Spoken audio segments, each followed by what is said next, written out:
استضافت مكتبة الإسكندرية المؤتمر العلمي الأول لاستراتيجيات التسويق المعاصر وأثره على التنمية المستدامة، والذي شارك فيه عددا من أساتذة العلوم والدراسات المستقبلية بمصر والدول العربية والخليجية المختلفة وعدد من مؤسسات المجتمع المدني، وبمشاركة قيادات التعليم الفني بمحافظة الإسكندرية بفروعه المختلفة الصناعي والزراعي والتجاري والفندقي.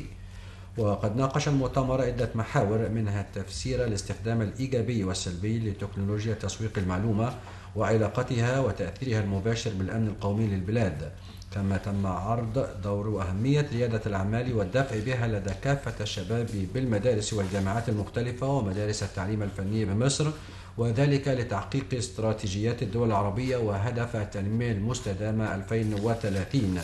كما تم عرض فيلما تسجيليا عن التجارب الناجحة المختلفة في التسويق والابتكار وتنمية ريادة الأعمال من خلال القوى البشرية وتنميتها كأهم عناصر المزيج التسويقي.